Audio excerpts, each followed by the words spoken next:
क्षेत्र गाँव में जहाँ पर भागवत महापुराण का आयोजन हुआ था, तो पूर्व विधायक जी पहुँचे वहाँ पर, भंडारा ग्रहण किया और प्रसाद भी बांटा। सभी क्षेत्रवासियों से मिले और ऐसे सरल और स्वभाव वाले एडवोकेट राजेश प्रजापति जी, जो विधायक हैं चंदला से, बशर्ते उनका सभी से मिलना बहुत ही अच्छा लोगों को लगा है और गांव की और क्षेत्र की जनता ने बहुत सराहनीय बात कही है कि राजेश प्रजापति जैसे विधायक नहीं है। कई आए कई गए, लेकिन राजेश प्रजापति आज भी जनता के हित में ही कार्य करते हैं। ऐसे विधायक को हम फिर से विधायक पद के रूप में देखना चाहते हैं। ये क्षेत्र की जनता कह रही है और बहुत ही अच्छा कार्य कर रहे हैं पूर्व विधायक राजेश प्रजापति जी। जैसा कि बताया गया है कि राजेश प्रजापति जी जैसा विधायक सदियों में कभी नहीं होता है, परंतु कुछ ऐसे लोगों की वजह से कि मतलब पार्टी की टिकट न मिलने के कारण फिर भी विधायक जी आज भी सभी जनता के काम निपटाते हैं और सभी के सुख दुख में शामिल होते हैं। बहुत ही अच्छी बात ग्रामीण जनता ने बोली है। गौरहाट क्षेत्र से अजय सोनी की रिपोर्ट। राज इंडिया 18 को सब्सक्राइब करें, शेयर करें। धन्यवाद।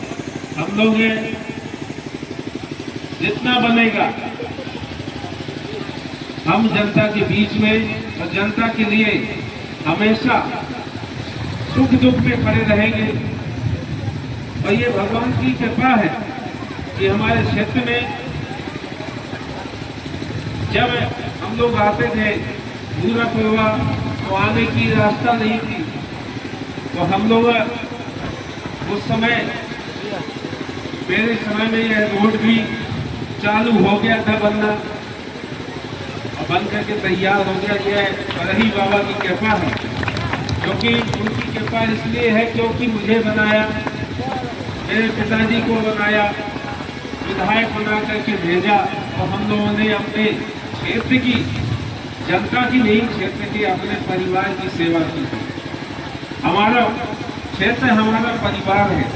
हम लोगों ने हमेशा परिवार के हिस्सा ही माना है अपने क्षेत्र की जनता को, क्योंकि कहीं ना कहीं हम लोगों के कोई ना कोई चाचा हैं, बड़े भाई हैं, फूफा है, दादा है।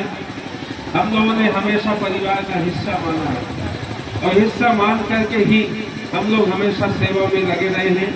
जो भी विकास कार्य थे हम लोगों के विकास कार्य करते आए हैं, चाहे वो क्षेत्र की जनता के लिए एसडीएम कार्यालय हो, चाहे जो कुछ हो, हम लोगों ने किया है और अपने क्षेत्र की जनता के लिए हमेशा जिएंगे और मरेंगे और काम करेंगे। यहाँ के सब लोग वरिष्ठ लोग जानते हैं, माताएं बहनें सब लोग जानती हैं कि हम लोगों ने यहाँ पे अपना जीवन, अपना कर्म और अंतिम भी हमारी विदाई भी इसी क्षेत्र से होना है, क्योंकि हम लोग यहीं के रहने वाले, यहाँ से कहाँ जाएंगे। क्षेत्र की जनता ने मुझे कभी भी नकारा नहीं है। उनके आशीर्वाद से हम लोग अपनी जिले में, जिले की शान बचाने में आप लोगों ने आशीर्वाद मुझे दिया था 2018 में, और जिले की शान बचाई थी हमने। किन्हीं कारणों से चीजें परिवर्तित हो गई, लेकिन मुझे क्षेत्र की जनता ने नहीं हराया है न नकारा है, क्योंकि अपन चुनाव ही नहीं लड़े तो क्षेत्र की जनता को क्या मैं दोष दूंगा। क्षेत्र की जनता उसी तरह से मुझे प्रेम, स्नेह और प्यार देती है और हमेशा देती रहेगी, क्योंकि हम लोग एक भाई के तौर पे, एक बेटे के तौर पे हम लोग आपके बीच में आता हूँ आपसे आशीर्वाद मांगने के लिए। हमेशा इसी प्रकार से आता रहूँगा और अपने इस बरही बाबा के कार्यक्रम में भी तो कुछ न कुछ यहाँ पे सहयोग राशि दे के जाएंगे, क्योंकि कुछ न कुछ काम करने के लिए और भगवान के उसके लिए आगे बढ़ाने के लिए काम के लिए सबका छोटा सा छोटा हिस्सा सबका सहयोग में लगता है, तब जाकर के यह बड़ा काम होता है। क्योंकि भगवान श्री राम का यदि मंदिर बना है तो उसमें आदमी के 10-10 रुपए, 100-100 रुपए, 50-50 रुपए लगे, कहीं ना कहीं आदमी के एक हिस्सेदार